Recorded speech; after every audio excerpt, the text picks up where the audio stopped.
Ok, bonjour à tous. J'ai changé mon format de vidéo, je vais faire des vidéos, je vais parler un peu en fait. Parce que me filmer quand je suis à l'entraînement et tout, bah c'est pas évident vu que je m'entraîne. Du coup, je peux pas me filmer et ça fait pas des super vidéos, enfin ça fait pas ce que je voudrais. Pour faire vraiment ce que je veux, il faudrait quelqu'un qui me suive et qui me filme. Donc ce que je vais faire, c'est des petits podcasts où je vais parler du MMA, de sujets qui y touchent, vos questions, des choses comme ça, des questions que vous me posez sur ma page, sur Instagram, Snapchat, YouTube. Est-ce qu'il faut faire un sport avant le MMA ou pas? Presque que des débutants qui vont nous poser cette question. C'est assez simple à répondre et à la fois non. Donc je vais m'expliquer.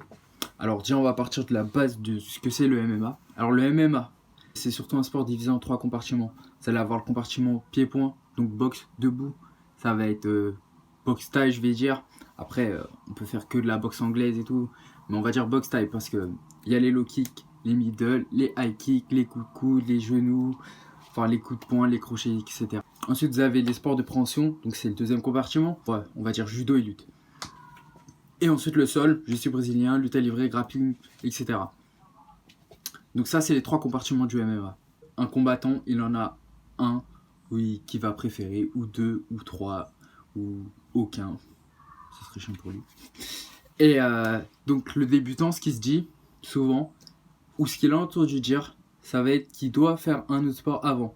Donc ça, pour moi, c'est des rumeurs. Enfin, c'est des discussions de comptoir. Donc ça va être votre oncle qui vous a dit ça, votre cousin, enfin quelqu'un qui n'a jamais fait ou qui a fait un entraînement. Pour moi, c'est pas quelque chose de vrai. C'est-à-dire que vous n'avez pas besoin de faire un autre sport de combat avant de faire du MMA. Pourquoi? Parce que c'est simple. Par exemple, si vous voulez faire du tennis, vous allez faire du tennis et pas du ping-pong. 100 mètres, vous allez faire du 100 mètres et pas du 200 mètres. Ce que je veux dire par là, c'est que si vous voulez faire du MMA, vous allez faire du MMA, pas de la boxe. Si vous voulez faire de la boxe, vous allez faire de la boxe, pas du MMA. Si vous commencez par exemple par de la boxe, vous avez le droit, il y en a beaucoup qui ont commencé par de la boxe avant et qui après ils ont dit oh, je vais aller faire du MMA et tout. Mais si votre objectif à vous, c'est directement de faire du MMA, le plus intéressant c'est d'aller directement au MMA. Pourquoi? Parce que si vous allez à la boxe, vous allez apprendre, je sais pas, vous prenez boxe taille. Donc vous allez devenir bon en boxe taille, enfin peut-être pas. Vous allez faire quoi? 2 ans de boxe taille? 2 ans c'est pas assez pour être excellent en boxe taille. Il faut faire 6 ans de boxe taille pour commencer à être pas mal. Ou 6 ans de lutte pour être un bon lutteur. Enfin voilà. Donc si vous voulez faire du MMA, vous allez perdre du temps déjà en allant faire de la boxe taille, de la lutte ou de la boxe anglaise. Parce que ce que vous allez faire en 2 ans, franchement ça va pas être exceptionnel. Vous allez avoir le même niveau qu'un mec qui a fait du MMA pendant 2 ans. Pourquoi? Parce que quand vous allez faire du MMA, vous vous en rendrez compte quand vous irez. Vous allez voir qu'à l'entraînement, en tout cas chez moi, c'est comme ça que ça se passe, vous allez tout faire. Donc la boxe, la lutte et le sol. Et, faut voir plus loin, si vous faites du MMA et pas de la boxe, de la lutte et du sol, en fait vous allez voir les trois compartiments ensemble à l'entraînement. Vous allez apprendre à penser avec les trois. C'est-à-dire que quand vous allez boxer, vous allez penser à votre transition pour ramener au sol, à votre transition pour soumettre au sol, ou à votre transition pour vous relever, etc. Et pour moi, c'est ça un bon combattant de MMA, même pour beaucoup, je pense. C'est-à-dire que le mec, il peut s'adapter à n'importe qui. Il est capable de boxer, lutter, aller au sol.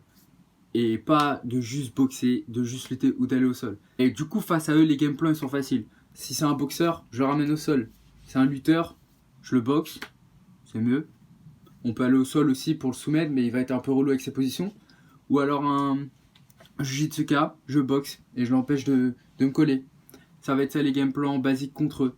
Alors que si le mec en face, il sait tout faire, c'est un boxeur, c'est un lutteur et c'est du sol aussi. Là, ça devient plus compliqué. Va falloir trouver là où il est moins bon. Va falloir le dépasser sur certains trucs. Enfin, ça devient complexe, ça devient du MMA de haut niveau. Là, je repars, je me suis un peu perdu. On va repartir sur le sujet. Donc, pourquoi il faut faire du MMA et pas un autre sport avant? C'est surtout pour ça, en fait. Parce que si vous allez faire un autre sport avant, par exemple, si vous allez faire de la boxe time, quand vous allez venir faire du MMA, vous allez vouloir rester dans votre zone de confort. C'est-à-dire que vous allez vouloir rester boxeur. Quand à l'entraînement, on va vous dire fais du sol, etc., vous allez dire ouais, mais moi je préfère la boxe. Vous allez prendre des lacunes, des lacunes, des lacunes, des lacunes.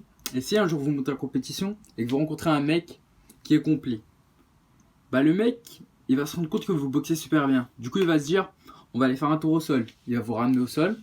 Et là, s'il y arrive, il se rend compte que vous n'êtes pas fort. Là, c'est le début du calvaire pour vous. Vous ne pouvez pas vous relever, ou vous n'arrivez pas à vous relever, ou vous arrivez à vous relever, mais il vous remettra par terre. Et tout le combat, ça va être ça. Et là, me dire oui, mais après tu vas être moyen dans tous les sports si tu fais que du MMA, alors que si tu es un expert dans un sport, bah c'est tout de suite mieux et tout. Je dis pas non. En fait, ce que je dis, c'est quand on commence, vaut mieux commencer par le MMA, voir les 3 disciplines tout le temps. Et après, on en choisit quelques-unes qu'on va développer. Par exemple, vous commencez par le MMA, vous voyez que vous aimez bien la boxe, vous touchez bien, vous voulez développer ça. Et ben vous continuez le MMA. Par exemple, 3 fois par semaine, vous allez à votre cours de MMA. Et 2 fois par semaine, vous allez vous rajouter 2 cours de boxe taille. Donc là, votre MMA, il monte et votre niveau de boxe, il monte. Ensuite, vous voyez que vous avez atteint un bon niveau de boxe et tout, bah faut développer le sol. Tac, pareil pour le sol, pareil pour la lutte. Et là, ça va monter, ça va monter. Ce que ça va faire, c'est qu'à la fin, vous ne serez pas un combattant moyen, vous allez être un combattant excellent et partout. Ou alors peut-être avec une petite lacune, je sais pas, en lutte, mais elle va être compensée par de la boxe et du sol, etc.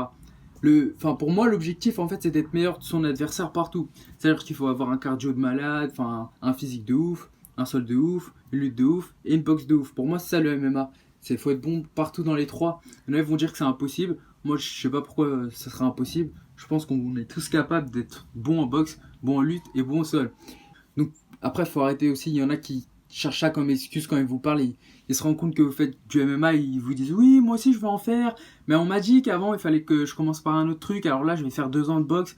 C'est inutile. Si tu veux faire du MMA, tu vas dans le club à côté de chez toi, tu t'inscris et tu fais du MMA.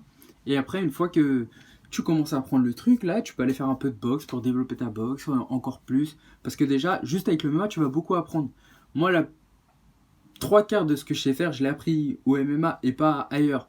C'est que là, depuis 1 ou 2 ans, que vraiment je vais dans des clubs de boxe taille, de lutte à livrer, de lutte, pour peaufiner au maximum, au maximum, au maximum. Mais tous les basiques, etc., je les ai appris en MMA. En plus de ça, si tu commences par le MMA, tu vas penser MMA dans ta tête. Ça, c'est archi important. C'est-à-dire que tu vas pas penser boxeur en MMA, lutteur en MMA, tu vas penser MMA. Tu seras là, tu vas boxer, tu changes de niveau, hop, tu vas au sol, tu te relèves. Du coup, tu vas mettre du rythme, tu vas imposer quelque chose à ton adversaire qu'il a peut-être jamais vu. Et ça, pour moi, c'est sur ça que ça tend le nouveau MMA. Une fois qu'on a un bon niveau, là, c'est comme ça qu'on monte vraiment, qu'on passe, on va dire, à l'UFC et tout. Quand on est à l'UFC, le mec, il travaille pas, en fait. Du coup, il a ses cours de MMA dans la semaine, il en a peut-être 4. Et après, il a un cours le matin de jiu-jitsu brésilien, un le soir de boxe thaï. Donc le mec, il fait du MMA et à côté, il peaufine. Il fait pas de la boxe, de la boxe, de la boxe, de la boxe et hop, un peu de MMA. Non, non, non. Il fait les 3 tout le temps. Les 3 compartiments. Donc voilà. On fait du MMA. On commence par le MMA. Si on peut avoir commencé par un autre sport avant. Moi, j'ai commencé par le judo. Mais j'ai vite abandonné dans ma tête l'aspect judo dans le MMA. Genre, je veux pas tout le temps me retrouver collé à quelqu'un. Je veux faire du MMA, je vais boxer, je vais ramener au sol, etc. Donc voilà, c'était le sujet du jour. Si vous avez des questions, si ça vous a plu, vous me le dites dans les commentaires, un petit pouce bleu. Et vous pouvez me demander d'autres sujets, parce que je pense pas à tout. Donc dans les commentaires, ou vous m'envoyez des messages privés. Puis j'aimerais bien que vous me dites si ça vous a plu ou pas, parce que ça change. Moi en tout cas ça m'a plu. Et voilà.